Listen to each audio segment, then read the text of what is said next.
नमस्कार। भल स्वास्थ्यर मंत्र कौन? आमे भावु भल स्वास्थ्यर मंत्र है आम फार्मासी मेडिसिन स्टोर जाकरी खाद्य कौन मेडिसिन कि प्रोटीन प्रोटीन इत्यादि जिनस आणिकी आम खाले भल स्वास्थ्य ना। भल स्वास्थ्यर मंत्र हूँ मिनिमम मेडिसिन मैक्सिमम लाइफस्टाइल ना अल्प मेडिसिन खाइबा आमर जीवन शैली टाक ठीक भाव में रखा। ताले कौन आम सब करवा आम जीवन शैली कौन करवा? मुव माने चलतु प्रत्येक स्टेप रे प्रत्येक चाली रे आपणकर आपण स्वास्थ्य पाइबे।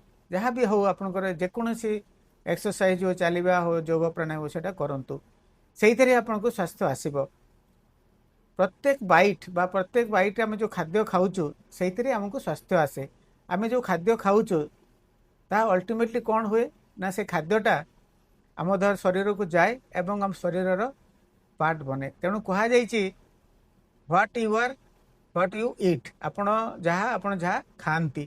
तेणु आम सुषम खाइबा, होल फूड खाइबा, फ्रेश खाद्य खाइबा, लोकल फूड खाइबा। निद आम जो रेस्टफुल निद न हो आमको जो ठीक निद न हो ताले सब प्रकार रोग आमको आसी जाई पारे। तेणु मूव, ईट फ्रेश आउ take a good sleep. Medicine आमर जीवन बंचाए किंतु आम जब गुड लाइफस्टाइल नमर जदि जीवन शैली भल नाले आम आमर मेडिसिन आवश्यकता अधिक हम।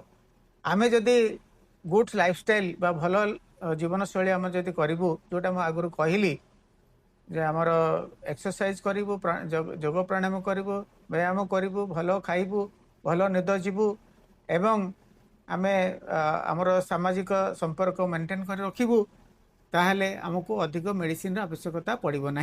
जदि भी आपंकर रोग थी सी कमिज, औषधर आवश्यकता कमिज। तेणु औषध आमर कौन सी समस्यार समाधान करें। तेणु minimum medicine and maximum lifestyle. तेणु मुझे कहबी जे लाइफ स्मार्ट, ईट स्मार्ट, स्लीप वेल। एटा हूँ आमर भल स्वास्थ्यर मंत्र। भल खातु, व्यायाम करंतु एवं सुनिद्रा जातु। ताहा ही आमर भल स्वास्थ्यर मंत्र। मिनिमम मेडिसिन मैक्सिमम लाइफस्टाइल या आमर मंत्र हवा दरकार। धन्यवाद।